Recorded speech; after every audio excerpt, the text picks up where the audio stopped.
programa de hoy, 34 nuevos guardias suizos juran lealtad al Papa y a la Iglesia. Experto en prevención de abusos del Vaticano afirma que directrices son en vano si no se cumplen en la Iglesia. Además, especialista analiza si plan de ayuda familiar del presidente Biden realmente beneficia a quien más lo necesita. Hola amigos, bienvenidos a EWTN Noticias, soy Eddie Rodríguez Morel. Iniciamos el programa hoy conectándonos con nuestro corresponsal en Roma, Miguel Pérez Pichel, que nos trae noticias sobre los 34 nuevos reclutas de la Guardia Suiza que juraron lealtad al Papa y la Iglesia. Te escuchamos, Miguel. Hola amigos, un saludo desde Roma. 34 nuevos reclutas de la Guardia Suiza Pontificia juraron lealtad al Papa y a la Iglesia en una antigua ceremonia que se desarrolló en el claustro de San Damaso del Palacio Apostólico del Vaticano. Juro servir fielmente, lealmente, honrosamente al pontífice reinante y a sus legítimos sucesores, dedicarme a ellos con todas las fuerzas, sacrificando si es necesario mi vida en su defensa. Asumo los mismos deberes para el colegio cardenalicio durante la vacante de la sede apostólica. Prometo ante el comandante y los demás superiores respeto, fidelidad y obediencia. Así lo juro, que Dios, nuestros santos patrones, me asistan. Con estas palabras, 34 nuevos guardias suizos juraron lealtad absoluta al Papa Francisco y a la Iglesia. En la ceremonia de juramentación, los reclutas vistieron el uniforme de gran gala con la armadura que se usa durante las bendiciones papales Urbi et Orbi en Navidad y Pascua. Esta ceremonia tiene lugar en el día en que se conmemora la muerte de 189 soldados suizos en defensa del Papa Clemente VII en 1527 durante los sucesos del saqueo de Roma. Además, antes de celebrarse la ceremonia de juramentación, el Papa Francisco recibió a los 34 nuevos reclutas de la Guardia Suiza Pontificia en el Palacio Apostólico del Vaticano. El pontífice invitó a los 34 nuevos guardias suizos a que respondan plenamente a la llamada de Cristo, siguiéndole con fiel generosidad.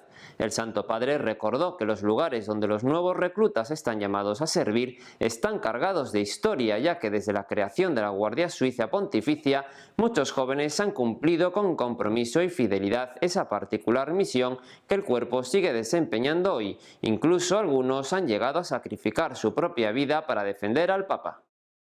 Por el momento esta es toda la información. Informó desde Roma para EWTN Noticias Miguel Pérez Pichel. Gracias, Miguel, por la información. Ahora les comentamos que el presidente del Centro de Protección Infantil de Roma y experto en prevención de abusos del Vaticano afirmó que las directrices son en vano si no se cumplen en las estructuras de poder de la Iglesia. Hace poco, el presidente del Centro de Protección Infantil de Roma, ubicado en la Pontificia Universidad Gregoriana, Padre Hans Zollner, quien además es psicólogo, teólogo y destacado experto en prevención de abusos, manifestó que la Iglesia Católica podría hacer más para asumir la responsabilidad de los fracasos del pasado y reformar las estructuras que permiten que se produzcan este tipo de actos. Asimismo, aseguró que los procedimientos de salvaguardia de la Iglesia no serán efectivos a menos que aquellos en el poder compartan los mismos objetivos. En esa línea, en una entrevista con CNA, agencia en inglés del grupo ASI, el sacerdote explicó que el Centro de Protección Infantil de Roma, el 1 de septiembre, se convertirá en el Instituto de Antropología de Estudios Interdisciplinarios sobre Dignidad Humana y Cuidado, y que este tendrá como enfoque principal la protección contra el abuso sexual dentro de las instituciones de la Iglesia Católica. Al respecto, el presbítero señaló que este cambio tiene como principal razón la prevalencia de encubrimiento y otras fallas institucionales, de modo que la antropología brindará una buena base interdisciplinaria y los ayudará a comprender las diferentes dimensiones que surgen respecto al abuso sexual, de poder, emocional y psicológico. Por otro lado, el padre Zollner destacó que es difícil generalizar sobre el estado de protección de la infancia en la Iglesia, ya que la situación en cada país es muy diferente, pero comentó que esta, en la mayoría de los países, hace mucho y es realmente avanzada en el trabajo de prevención y salvaguardia. Por otro lado, un especialista en familias en los Estados Unidos analizó el plan de ayuda familiar del presidente Biden para ver si verdaderamente ayuda a los que más lo necesitan. Hace poco, el presidente Joe Biden dio a conocer el denominado Plan para las Familias Estadounidenses, el cual es un paquete de 1.8 billones de dólares que incluye un programa integral de licencia pagada, gastos en educación y un aumento en el crédito tributario por hijos. Sin embargo, en declaraciones a CNA por parte de Lyman Stone, investigador del Instituto de Estudios de la Familia, los programas que incluyen cuidado infantil gratuito, licencia por maternidad pagada y asignaciones por hijos pueden tener un impacto positivo limitado en las familias y, consecuentemente, en la tasa de natalidad. Además, explicó que hay algunos elementos preocupantes en la propuesta del presidente Biden, pues la mayoría de sus compromisos financieros, según Stone, son hacia políticas que benefician principalmente a los padres que trabajan o de mayores ingresos. Por tanto, esta es una ayuda que se destina desproporcionadamente a familias que tienen menos necesidad.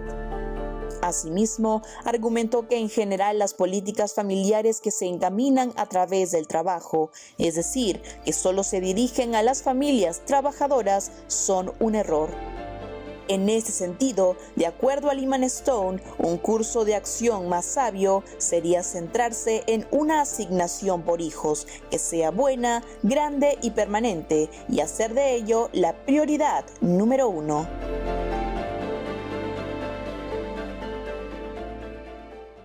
En otras noticias, ante un reciente ataque contra 2 mujeres asiáticas en la ciudad de San Francisco, Monseñor Salvatore Cordileone se pronunció y llamó a dejar el odio. Veamos. En recientes declaraciones del arzobispo de San Francisco en Estados Unidos, Monseñor Salvatore Cordileone, el prelado instó a los católicos locales a participar en la oración, la adoración y el ayuno, para así ponerle fin a la violencia y el odio. Las palabras de Monseñor Cordileone se dan luego de que 2 mujeres asiáticas fueran apuñaladas esta semana en una parada de autobús en el centro de San Francisco. Al respecto, el arzobispo señaló que su ciudad se está deteriorando y que las soluciones a estos problemas van a requerir ideas nuevas, creativas y una mirada dura y honesta a algunas realidades muy dolorosas. Sin embargo, aseguró que ningún cambio se dará sin que todos se unan en profundo amor por San Francisco y su gente. Además de ello, el prelado profundizó en la importancia de dejar de odiarse con el otro y reconocer en las personas un hermano o hermana hecho a imagen y semejanza de Dios, en vez de a un objeto de violencia y odio. Cabe mencionar que ambas víctimas del mencionado ataque fueron trasladadas a hospitales cercanos al centro de la ciudad. Una de ellas, una mujer de 85 años, tuvo que ser operada. Actualmente el agresor ya ha sido capturado por las autoridades policiales.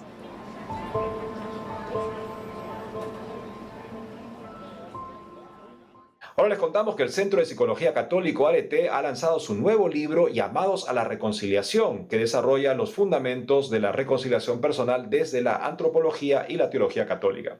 Para contarnos más sobre este interesante obra, estamos conectados con Mónica Caballero Andrade, psicóloga del Centro ART y una de las autoras de este libro. Mónica, bienvenida a EWTN Noticias. Un saludo muy especial para todos ustedes y muchas gracias por la invitación.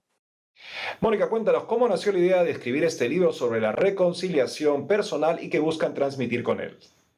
Bueno, este libro junto con el psicólogo Humberto del Castillo Drago fue una idea que surgió a través de las experiencias que hemos tenido realizando el diplomado de la psicoterapia de la reconciliación.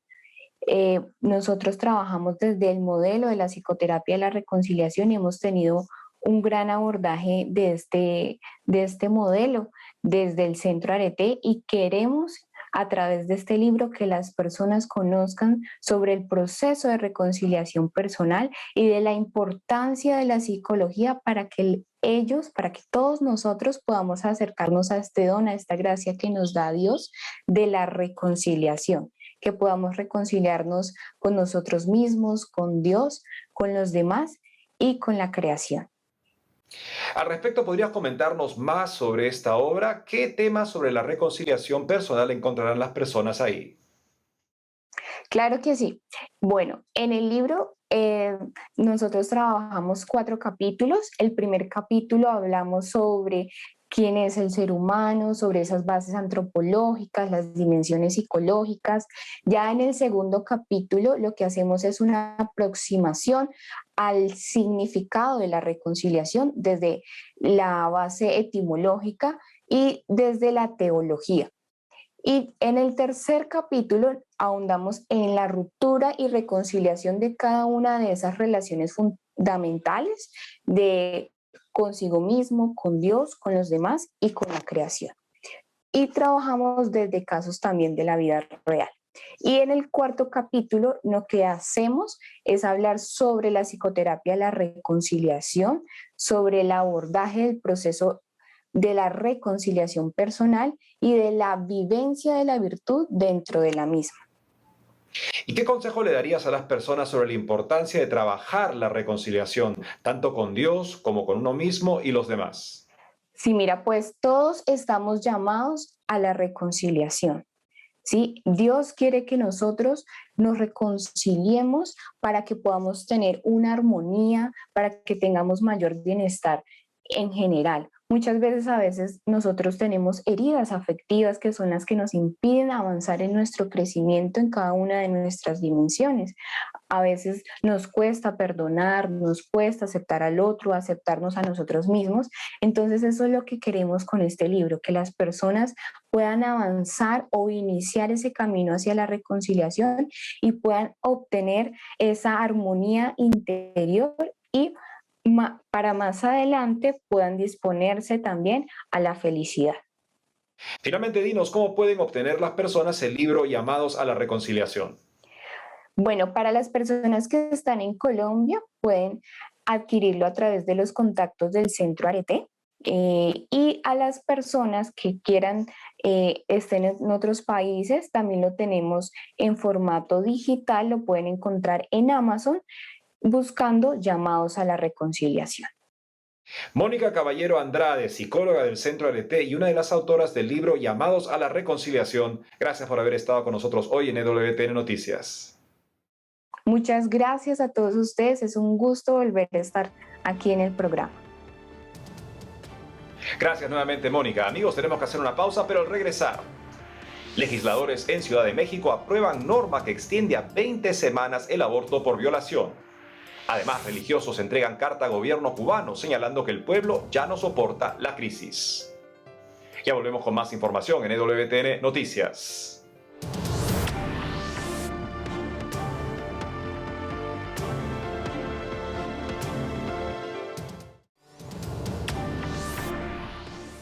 Estamos de regreso en el programa y nos vamos a México con nuestro corresponsal Diego López Colín, quien nos tiene información sobre los legisladores en Ciudad de México que aprobaron una norma que extiende a 20 semanas el aborto por violación. Te escuchamos, Diego. Hola amigos, los saludo desde la Ciudad de México. En esta ocasión para comentarles que los legisladores del Congreso de la capital del país aprobaron una norma que extiende de 12 a 20 semanas el aborto por violación. Con esto, las mujeres de hasta 5 meses de embarazo podrán presentarse a cualquier centro de salud en la ciudad para practicarse un aborto, siempre y cuando sea producto de una violación, pero sin necesidad de haber presentado una denuncia formal ante la autoridad. Además, la norma puntualiza que no será necesario presentar una prueba legal de los hechos y bastará con la palabra de la involucrada para que pueda acceder a la realización de este procedimiento. Asimismo, obliga al personal de salud a atender a las usuarias sin verificar ni cuestionarlas. En caso de ser menores de 12 años, las adolescentes deberán presentar una solicitud firmada por alguno de sus tutores. En otras noticias les comento que la Iglesia Católica hizo un llamado a los empresarios para promover empleos dignos de cara a los nuevos retos que trae la pandemia. En el marco del Día del Trabajo, Hércules Medina Garfia, responsable de la Dimensión Episcopal del Trabajo, expresó su optimismo por la recuperación del empleo tras el impacto inicial que produjo el confinamiento a causa del COVID-19. Sin embargo, exhortó a los empresarios a mejorar las condiciones laborales y salariales de los trabajadores para así poder fortalecer el consumo interno y por lo tanto la economía nacional. El obispo recordó que desde principios de agosto del año pasado la Iglesia Católica comenzó a atender a personas de todo México que han perdido su empleo o su fuente de ingreso a través de programas de ayuda, atendiendo y acompañando la necesidad y sufrimiento de las personas. No obstante, reconoció que esos esfuerzos de la Iglesia no bastan ante el panorama y es necesario un esfuerzo conjunto para combatir la precariedad laboral y el subempleo, y así refundar nuevas relaciones laborales que promuevan la dignidad de toda persona y de todas las personas. Y ya para finalizar les comento que de cara a las próximas elecciones del 6 de junio, las autoridades amagaron con cerrar cualquier recinto religioso que se convierta en un espacio para el proselitismo político. La Secretaría de Gobernación emitió un comunicado recordando que basados en el principio de separación del Estado y las iglesias, los ministros de fe no podrán llamar al voto a favor o en contra de un candidato, partido o asociación alguna. Tampoco podrán en reunión pública o en actos de culto de propaganda religiosa oponerse a las leyes del país o a sus instituciones, ni agraviar de cualquier forma los símbolos patrios. De incumplirse tales señalamientos, se puede sancionar al ministro con una multa económica, el cierre de su templo e incluso quitar el reconocimiento de asociación religiosa. No obstante, ante la importancia de las próximas elecciones, diferentes diócesis del país ya han emitido mensajes y organizado foros de análisis para que los fieles católicos emitan un voto católico razonado. Amigos, esta es toda la información que tengo desde Ciudad de México. Les mando a todos un fuerte abrazo hasta el estudio. Reportó para EWTN Noticias Diego López. Gracias, Diego, por la información. En otros ámbitos, la Conferencia Cubana de Religiosos de Camagüey, por medio de una carta a las autoridades locales, pidió que se solucione la grave crisis económica que viene atravesando el país. Conozcamos los detalles. Recientemente, la Conferencia Cubana de Religiosos de Camagüey, por medio de una carta enviada a las autoridades locales, pidió que se solucione la grave crisis económica que viene atravesando el país. En ese contexto, denunciaron la falta de libertad de expresión violentada con el uso coercitivo de la policía o por los denominados grupos de choque, y enfatizaron que los medios de comunicación están cumpliendo un papel denigrante en la sociedad, ya que no están presentando una libertad editorial para comunicar con la verdad. Por otro lado, los religiosos señalaron que los salarios insuficientes y el alza de precios en la nación solo generan que a la población se le haga imposible comprar productos alimenticios y de aseo necesarios para una vida digna. Por ello, pidieron a las autoridades abastecer las tiendas y asegurar que los costos estén por debajo del sueldo mínimo y pensión mínima. Asimismo, exhortaron a que se realicen las gestiones pertinentes para que no falten medicinas y equipos médicos, incluso aceptando ayudas humanitarias que puedan arribar al país. Finalmente, en la misiva, la Conferencia Cubana de Religiosos de Camagüey manifestó que confían en que las autoridades de la provincia y de Cuba harán su mejor esfuerzo para redireccionar el camino que está causando tanto dolor y asfixia en la población. Los religiosos en Cuba tienen experiencia directa y autoridad moral para hablar de la grave crisis que afecta a la población más necesitada, porque ellos son los que la sirven especialmente ante los evidentes límites del sistema. Esperemos que este llamado redunde en beneficio de esa población más necesitada. Por otro lado, les comentamos que en Venezuela se celebró una misa para enterrar los restos del beato José Gregorio Hernández. Veamos.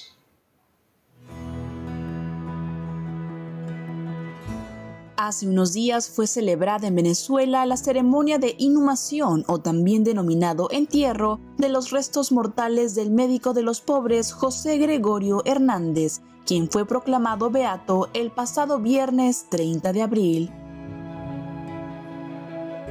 En ese contexto, la Conferencia Episcopal Venezolana, por medio de un comunicado publicado en su página web, informó que antes de celebrarse la misa, se llevó a cabo el reconocimiento de la osamenta, la cual es el conjunto de huesos articulados de la persona, así como la verificación del acta contentiva que se introduce dentro del sarcófago. Además, recalcaron que el acto se realizó en un salón privado, donde los restos permanecían resguardados. Cabe mencionar que José Gregorio Hernández estudió medicina en la ciudad de Caracas y fue docente universitario. Años más tarde quiso ser monje de clausura para dedicarse solamente al Señor, Sin embargo, tras una serie de complicaciones en su salud, comprendió que Dios lo quería laico y ya no intentó volver a la vida religiosa. En cambio, tomó la decisión de convertirse en un católico ejemplar siendo médico, sirviendo al Padre por medio de su atención a los enfermos y dedicando 2 horas diarias a servir a los pobres. Ahora nos vamos hasta Denver con nuestro director de noticias Alejandro Bermúdez, que nos dará un análisis sobre el reciente incendio de la iglesia de San Pedro y San Pablo en Francia y sobre la situación en general de los católicos en ese país. Te escuchamos, Alejandro. ¿Qué tal, amigos de EWTN Noticias? Es un gusto estar nuevamente con ustedes. Soy Alejandro Bermúdez, el director de noticias de EWTN en español. Entre las noticias penosas que ustedes deben haber visto es el reciente incendio de una iglesia más en Francia. En este caso ha sido la iglesia de San Pedro y San Pablo. Hemos cubierto la noticia, pero la destrucción física del templo, que como saben ustedes se une a una frecuencia creciente. En algunos casos ha sido un accidente, como la Gran Catedral de Notre Dame en París, que está en reconstrucción, y en otros casos han sido episodios crecientes de anticatolicismo. Esto, por si acaso, ya venía ocurriendo hace muchos años, ¿no? Y las autoridades seculares en el centro de Europa, porque esto ha pasado en Francia, ha pasado en Suiza, en Alemania, en los Países Bajos, y en consecuencia no es una cuestión aislada. Los crecientes ataques que comenzaban simplemente con pintas e insultos en las paredes de las iglesias, luego con la pinta y el daño de estatuas o de cercos perimétricos, y finalmente los incendios. Y todo este tiempo la iglesia, las autoridades católicas han estado diciendo: esta es una ola de anticatolicismo. No podemos tomar estos acontecimientos como eventos o episodios aislados, ¿no? Pero el tema más doloroso es el que ha investigado recientemente nuestra corresponsal para Francia, Solène Tadí, que nos cuenta cómo hay una destrucción de iglesias mucho más perniciosa y completamente silenciosa, que es básicamente el cierre de un promedio de 2 iglesias por mes en Francia, a raíz de que la población está cayendo, y junto con la caída de población está cayendo el número de católicos que practican. Entonces, en una nación que estaba en crecimiento poblacional en el siglo XVIII, XIX, principios del XX, especialmente después de la Segunda Guerra Mundial, y estaba en crecimiento también en términos de devoción, a pesar de las tensiones con el secularismo francés, las iglesias también se multiplicaban, ¿no? Y tenemos iglesias que son joyas de la Edad Media y que son hermosísimas, pero además históricamente importantísimas, ¿no? Y estas iglesias se están cerrando porque no tienen fieles, y como no tienen fieles no hay cómo mantenerlas, no hay fondos, no hay cómo mantenerlas. Y en el caso de las iglesias más emblemáticas, en aquellos pueblos, digamos, que tienen una catedral muy emblemática, el Estado a duras penas la mantiene como monumento, ¿no? Porque de otra forma tendría que dejar que simplemente una pieza histórica valiosa, aunque sea de la iglesia y la separación iglesia-estado en Francia, el laicismo sea muy rígido, igual tratan de conservarlas como piezas históricas, por lo menos. Pero ese no es el caso de las mayorías. Son iglesias que son bellas, que son importantes, que son antiguas, pero que no tienen forma de sostenerse y que se están convirtiendo en cualquier otra cosa. Muchas de ellas no tienen un plan, algunas se ubican en un terreno que es valioso y en consecuencia el plan es desarrollarlo para departamentos de alto costo. Y es el camino que sigue el proceso de secularización de una nación.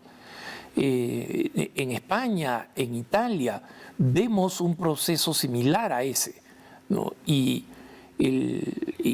va a llegar un momento en que en nuestros países, si dejamos que, por un lado, la población siga cayendo catastróficamente, y por otro lado, dejamos que la fe se pierda porque no somos capaces de transmitirla a las nuevas generaciones, los templos van a sobrar y van a terminar desapareciendo.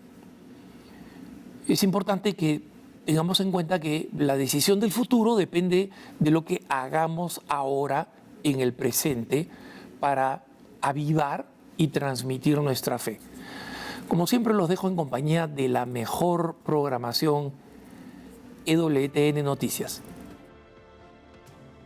Gracias, Alejandro. Y gracias a ustedes, amigos, por haber estado con nosotros. Es todo por hoy. No dejen de seguirnos en las redes sociales y de lunes a viernes a las 12 del mediodía, hora de Miami, por Radio Católica Mundial en su programa Más que Noticias. Hasta entonces.